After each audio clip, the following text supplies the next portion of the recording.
Il y a un journal suisse qui s'appelle Action pour les chrétiens persécutés, personnes dans la détresse.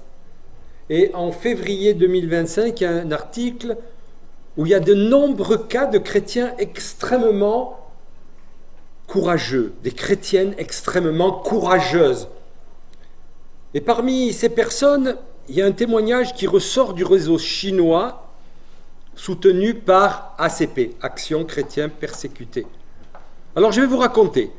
Le directeur d'une prison de Chine détestait tellement les chrétiens, mais tellement, qu'il a décidé de placer un pasteur prisonnier avec des criminels très violents, et il a dit, lui, aux criminels, menez-lui la vie dure, très dure. Mais au grand regret du directeur, qu'est-ce qui s'est passé? Tous les co-détenus sont devenus chrétiens. La même chose se produisait dans la deuxième cellule où il fut mis.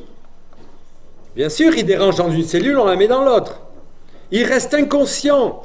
Puis une troisième cellule. Il se passait quelque chose d'extraordinaire quand le pasteur revint à lui. Il se retrouva à sa grande surprise, allongé sur le lit de la cellule et sans aucune douleur. Parfois, on aimerait avoir plus aucune douleur. Il était entouré d'hommes qui voulaient en savoir plus sur Dieu, des prisonniers. Et qu'est-ce qui s'est passé alors? Alors qu'il était allongé, il y a eu un rayon de lumière qui a illuminé tout son corps, et partout où les prisonniers portaient cette lumière, partout où ils le voyaient, cette lumière le suivait.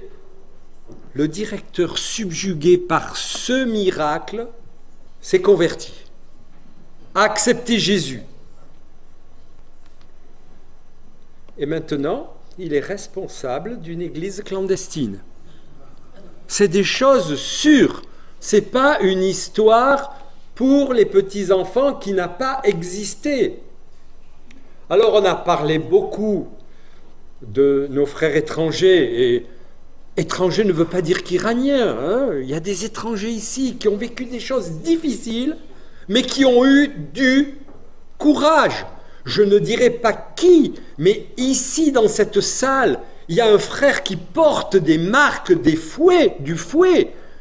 Pas une petite marque, il porte les marques. J'ai demandé à ce frère s'il me donnait l'autorisation, à un autre aussi. Qu'est-ce qu'il a eu, lui? Il a dormi 1 mois dans une forêt. Et quand il a demandé au passeur pourquoi 1 mois à marcher, à dormir par terre, le passeur lui a cassé la figure. Ce frère a plus de dents de ce côté. Il est là, au milieu de nous. Faut-il pas du courage pour continuer à vivre en gardant la foi? Alors, on n'a pas tous vécu la persécution. Je n'ai pas vécu la persécution, mais on a tous besoin d'être courageux dans notre marche. Tous. Donc, je vais aborder 4 points.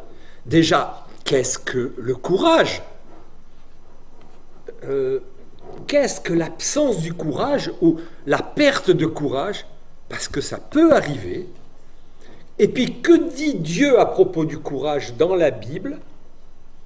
Et le 4e point, qui est important pour chacun d'entre nous, c'est être courageux soi-même. Et comment? Finalement, on peut dire à quelqu'un « sois courageux ». Mais comment être courageux? Alors, c'est quoi être courageux? C'est une capacité d'agir malgré la peur. Et j'insiste sur le mot « malgré ». Un proverbe dit, bien sûr ce n'est pas dans la Bible, mais que le courage c'est la peur digérée. Alors ça implique une évaluation des risques, de la sagesse. On ne fait pas n'importe quoi parce qu'on est courageux. Et il tend à un but utile. On peut affronter par courage le danger, la souffrance, les revers des circonstances difficiles ou même très difficiles. Il ne faut pas confondre le courage avec la témérité. Qu'est-ce que la témérité? C'est motivé par l'orgueil. C'est souvent une action irréfléchie. Des gens téméraires. Alors, je ne sais pas si vous avez écouté les informations, mais il y a un homme qui est monté sans autorisation au sommet de la flèche de la cathédrale Notre-Dame et qui s'est jeté en parachute. On appelle ça le best jump, quelque chose comme ça. Pour moi, ce n'est pas du courage. Ça, il a bravé l'interdit, il a fait un exploit dangereux, inutile, incivique. Mais ce n'est pas de ce courage-là, en tout cas, que je veux vous parler ce matin. Alors, on va commencer par l'absence du courage, ou la perte de courage. Quand il y a une absence de courage, ou une perte de courage, ça peut conduire à la lâcheté. Vous connaissez cet homme, Pilate? Il savait que Jésus n'était pas coupable, mais il s'est lavé les mains. Moins on s'engage, moins on a besoin de courage. Si je m'engage dans rien, en quoi je vais avoir besoin de courage? Alors, aujourd'hui, certains Suisses, beaucoup moins, qu'est-ce qu'ils disent? Qu'est-ce qu'ils disent? Quand on entend ce qu'on entend et qu'on voit ce qu'on voit, on peut penser ce qu'on pense. Mais avec ça, il n'y a pas de courage. On ne sait rien. On ne sait pas ce qu'ils pensent. Je n'ai rien contre les Suisses, bien sûr. Alors l'absence de courage peut nous conduire aussi à la paresse. Que dit Proverbe 22, 13? Le paresseux dit: il y a un fauve dehors, dans le chemin, si je sors, je suis mort. Il n'y a pas forcément un fauve, hein? Mais il dit. Ma réflexion, c'est quels sont nos fauves que nous inventons pour justifier notre manque de courage? Quels sont nos fauves à chacun d'entre nous pour justifier mon manque de courage? Je ne fais pas ça parce que je risque que. Et là, on justifie un courage, un manque de courage. Alors, la perte de courage, c'est quoi? C'est évident, c'est le découragement. Ça peut même conduire parfois à une sorte de dépression. Voilà un homme de Dieu qui s'appelle Élie. Il a été très courageux en affrontant et supprimant tous les faux prophètes. Supprimer tous les faux prophètes de Baal. Mais ce faisant, il était offensé et la reine Jazabel, qui était l'épouse du roi Achab, avait entraîné le peuple d'Israël à adorer Baal. Jazabel n'aimait pas Élie, hein? Élie perd tout son courage. Le grand Élie perd tout son courage et s'enfuit et tombe en dépression. Que dit l'Écriture? Élie prit peur. Il s'enfuit pour sauver sa vie après avoir marché toute une journée. Il s'assit à l'ombre d'un genêt isolé et demandant la mort. « Ça n'est trop, dit-il. Maintenant, Éternel, prends-moi la vie, car je ne vaux pas mieux que mes ancêtres, que mes pères. » On peut s'appeler Élie, moi je ne m'appelle pas Élie, hein, mais on peut s'appeler et dire stop, je m'arrête. Je n'en peux plus. Mais Dieu intervient. Qu'est-ce qui s'est passé dans l'histoire d'Élie? Dieu lui envoie d'abord un ange qui lui donne à manger. Il reprend des forces donc pour son corps. Il le fortifie ensuite par ses paroles, des forces pour son âme. Va, reprends ton chemin par le désert jusqu'à Damas. Dieu lui donne toute une feuille de route à suivre. Il lui dit que ses ennemis seront détruits. Il lui donne Élisée un prophète pour le remplacer. Et il l'encourage. Je laisserai en Israël 7000 hommes, tous ceux qui n'ont pas fléchi le genou devant Baal. Il a des paroles d'encouragement dans ce moment difficile. Alors, il ne faut pas condamner les personnes qui perdent courage. Car on ne connaît pas ce que chacun vit, ce que chacun a vécu. Et puis le potentiel émotionnel face à l'épreuve. Hein. Il y a des gens qui ont perdu courage suite à un décès, un divorce. Certains ont fui dans des addictions. Combien de SDF, suite à des choses terribles, se sont mis à boire. Mais pour nous, Dieu est un puissant libérateur. Si un chrétien est au fond du trou, ce qui peut arriver, est-ce que vous pensez que si on lui jette des versets bibliques, ça va l'aider? 4-5 versets bibliques là. Non, il faut aller vers lui. Nous devons premièrement l'aimer et lui lancer une corde d'amour. Maintenant, je vous invite à penser à quelqu'un qui a perdu courage. Quelqu'un chrétien qui a perdu courage. Et à prendre la décision, soit d'aller le visiter, soit de lui passer un coup de téléphone, soit de faire autre chose que le Seigneur mettra sur votre cœur.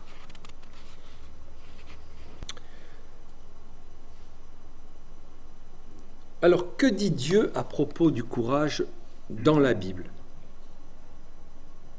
Dieu ordonne d'être courageux.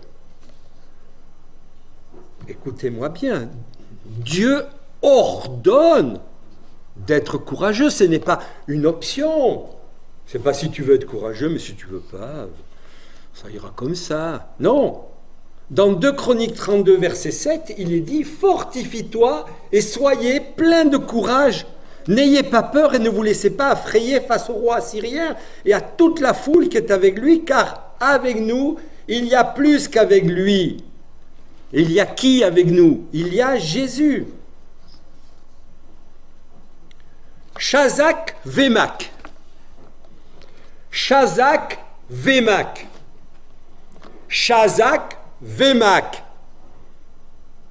3 fois, Dieu dit à Josué, Shazak Vemak, c'est-à-dire sois courageux. 3 fois. 3 fois, c'est le chiffre de l'homme. Jésus a dit à Pierre, Pierre, m'aimes-tu? Tu sais toutes choses, Seigneur. Pierre, m'aimes-tu? Tu sais, Pierre, m'aimes-tu?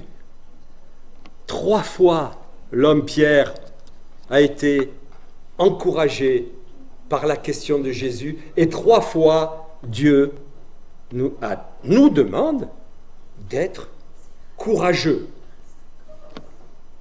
Je t'ai commandé d'être fort et courageux dans Josué. Ne tremble pas, n'aie pas peur, car moi, le Seigneur ton Dieu, je serai avec toi. Partout où tu iras, je serai avec Eddie, je serai avec Gilles, je serai avec Laura, partout où tu iras.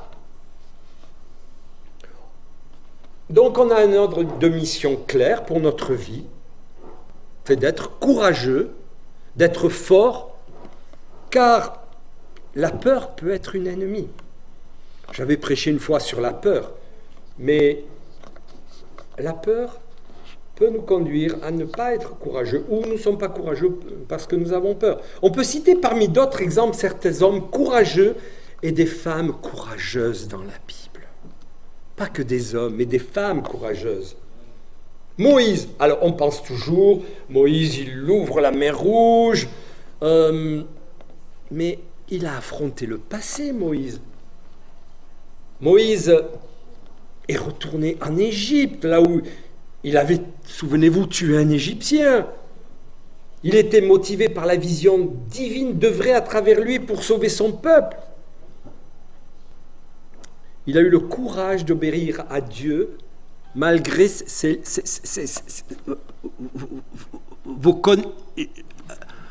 Moïse avait la langue embarrassée. Il bégayait. Et Dieu lui demande d'aller parler à un peuple. Mais il lui a donné son frère pour parler à sa place. Voyez, Dieu amène quelque chose ou quelqu'un à côté de nous lorsque nous voulons obéir. Alors comment nous affrontons nos peurs passées et nos limites? Parce qu'il faut les affronter, mais il faut du courage. On connaît le courage de Paul. Il a été lapidé, fouetté. Je vous ai parlé de ce frère qui a été fouetté, qui est au milieu de nous. Paul a été fouetté. Paul a été courageux dans sa relation avec les autres chrétiens, avec les autres apôtres. Qu'est-ce qu'il est dit? Mais lorsque Pierre, en Galates 2, verset 11, mais lorsque Pierre est venu à Antioche, je me suis, donc c'est Paul qui parle, ouvertement opposé à lui, parce qu'il était condamnable. En effet, avant la venue de quelques personnes de l'entourage de Jacques, il mangeait avec les non-juifs, mais après leur arrivée, il s'est esquivé et s'est tenu à l'écart par crainte des circoncis. Les Juifs ont pratiqué avec lui ce double jeu, de telle sorte que même Barnabas a été entraîné dans leur hypocrisie. Quand j'ai vu qu'il ne marchait pas droit, puisqu'il ne respectait pas la vérité de l'Évangile, j'ai dit à Pierre devant tous, c'est toi qui es juif, pourquoi forces-tu? Tu vis à la manière des non-juifs et non à la manière des juifs. Pourquoi veux-tu forcer les non-juifs à se comporter comme des juifs? Paul a eu le courage d'aller vers un autre apôtre. Ayons le courage d'aller vers nos frères avec amour pour leur dire, frère, il y a quelque chose où je voudrais parler avec toi. Se taire est facile. Parler est plus difficile. Paul était très courageux et il a pu expliquer pourquoi le comportement de Pierre n'allait pas. Est-ce que nous sommes aussi courageux pour aller parler aux autres? Quand il y a bien sûr un problème d'importance, on ne va pas aller jouer au redresseur de tort. Mais quand quelque chose contredit les fondements de la foi, vraiment ça, ce n'est pas conforme à la grâce. Allons parler avec cette personne. Et Paul encourage les autres aussi à être courageux. Il n'est pas que quelqu'un qui dit ça ne va pas. Vous vous souvenez dans Actes 27, 21 et 25, ils n'avaient pas mangé depuis longtemps. Il a dit aux gens qui étaient sur ce bateau, maintenant je vous invite à prendre courage, car aucun ne perdra la vie, seul le bateau sera perdu. Et il dit, un ange m'a apparu cette nuit, Paul n'aie pas peur. Voilà, il encourage aussi les gens. Le courage, c'est aussi encourager. Donc, notre courage vient de Dieu, c'est lui qui nous le donne, et nous devons aussi le communiquer aux autres. Ah, ces hommes, et les femmes courageuses dans la Bible, il y en a beaucoup. J'en prendrai juste deux. Il y a Esther, la reine Esther. Elle est allée voir le roi au risque de sa vie pour défendre son peuple. Au risque de sa vie. J'aimerais aujourd'hui parler d'une femme anonyme, très courageuse. Dans Luc chapitre 7, versets 36 et 39, on lit « Un pharisien invita Jésus à manger avec lui. Jésus entra dans la maison du pharisien et se mit à table. Une femme pécheresse qui se trouvait dans la ville apprit qu'il était à table dans la maison du pharisien. Et qu'est-ce qu'elle fait? Madame se permet de prendre un vase plein de parfums et se tint derrière aux pieds de Jésus. Quand je dis madame, je ne dis pas madame la prétentieuse, pas du tout. Cette femme, est allé essuyer les cheveux de Jésus, à embrasser, à verser du parfum sur ses pieds. Vous avez vu ce que le pharisien dit? Si cet homme était prophète, il saurait que celle qui le touche et de quel genre de femme il s'agit, il saurait que c'est une pécheresse. Mais quel courage elle a eu, cette femme! Elle aurait pu dire, moi je ne rentre pas, je suis une femme pécheresse. Elle rentre dans la maison de ce Simon, chez un homme religieux, qui la condamne. Elle brave le rejet de toutes les barrières religieuses. Et elle a eu le courage d'aller vers Jésus. Ayons le courage d'aller vers lui pour lui demander sa grâce, son pardon. Et qu'a dit Jésus? Tes péchés sont pardonnés. Voilà la suite du courage. Tes péchés sont pardonnés. Bien sûr, le pardon est par l'œuvre de Christ. Et puis en plus, le pharisien était mis face à ses propres manquements. Tu ne m'as pas fait ceci, tu ne m'as pas fait cela. Mais elle a eu le courage de venir vers moi et il a reçu un enseignement, peut-être. Alors, le quatrième point, j'allais dire le plus important, c'est nous, c'est vous, c'est moi. Suis-je quelqu'un de courageux? Cet ordre d'être courageux dont j'ai parlé au début de mon message ne concerne pas seulement les personnes citées dans le Premier et le Nouveau Testament. Ah oui, mais Paul, c'était Paul. Mais moi, je suis en Christ. Il est pour nous, aujourd'hui, si nous voulons marcher dans la foi chrétienne. Si on se comporte comme les gens du monde, on dira plutôt du bien de vous. Et que dit l'Écriture? Malheur si tous les hommes disent du bien de vous. Ça ne veut pas dire qu'il ne faut pas avoir un bon témoignage envers les gens de l'extérieur. Mais si je suis toujours gentil et que je dis jamais rien, si les gens racontent des choses qui sont complètement des blasphèmes, n'importe quoi, et que je ne dis jamais rien, je n'aurai jamais aucun problème. Alors comment rentrer dans ce courage? Comment prendre courage? Première étape, il faut quand même faire un bilan. Première étape, c'est de savoir qui nous sommes. Est-ce que dans ma relation avec les autres, je manque de courage? Alors je vais vous donner un exemple qui me concerne. Il m'est très difficile, par rapport à l'association Porte d'Espérance, je vois déjà Maryse en train de rire, d'aller vers un bénéficiaire qui avait droit et qui n'a plus droit parce que maintenant il a des ressources suffisantes, de lui dire maintenant, c'est fini. Alors là, il y a deux solutions. Ou je laisse Maryse le faire, ou en tant que responsable, je prends le téléphone et je le fais. Alors c'est un petit courage, vous allez me dire, pour certains. Mais pour moi, ça me coûte. On peut décider de pardonner à une personne qui nous a fait du tort. Il faut du courage pour pardonner et parler à cette personne. Mais quelle bénédiction après. Quelle bénédiction quand on a parlé à quelqu'un avec qui on avait un grief. Alors il y a plus subtil aussi, c'est le courage par rapport à soi-même. Par rapport à nos faiblesses intérieures, à mes faiblesses intérieures.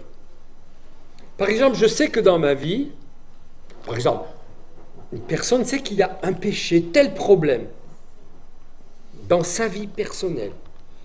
Une addiction, un trait de caractère, contraire au fruit de l'esprit, contraire à l'amour.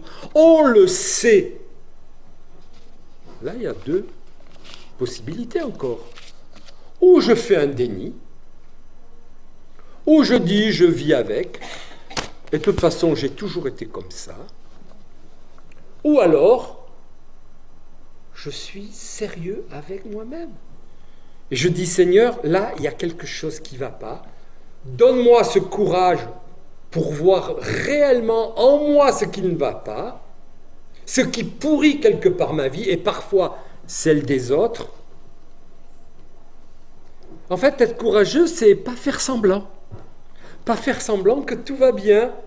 Garder une belle image de soi. Une belle image de soi, ça peut être aussi un manque de courage.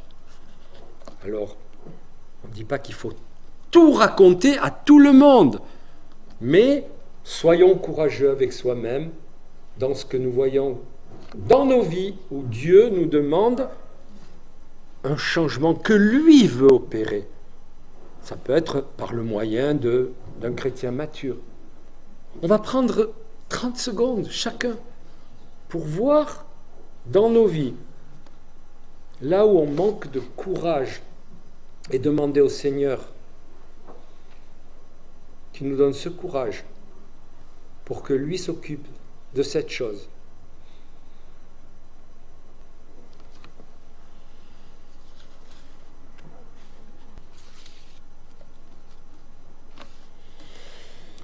Seigneur, tu entends les prières de chacun de nos cœurs, là où nous manquons de courage et là où nous te demandons ce courage. Alors on prie pour devenir courageux, parce que Jésus est l'exemple du courage parfait.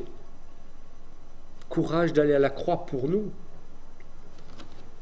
Courage lorsqu'il a dit « Oh Père, Père, si cette coupe pouvait s'éloigner de moi, toutefois non pas ma volonté, mais la tienne. » Quel courage pour Eddie, pour chacun d'entre nous.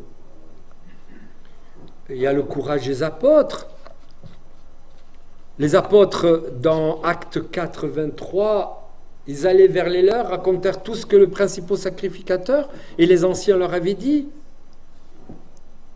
Et maintenant, Seigneur, vois leurs menaces et donne à tes serviteurs d'annoncer ta parole avec une pleine assurance. Quand ils eurent prié, le lieu où ils étaient assemblés trembla, ils furent tous remplis du Saint-Esprit et ils annonçaient la parole de Dieu avec assurance. Mais pour avoir de l'assurance, il faut avoir du courage.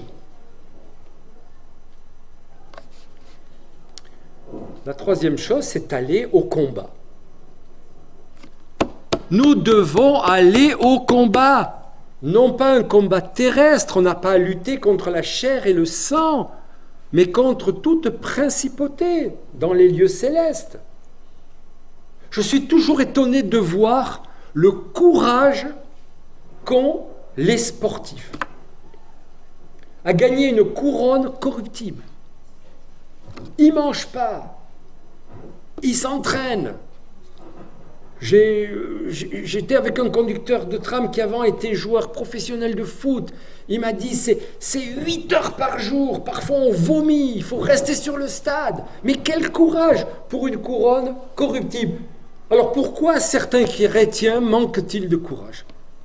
C'est vraiment une question. Pourquoi manquent-ils de courage combatif?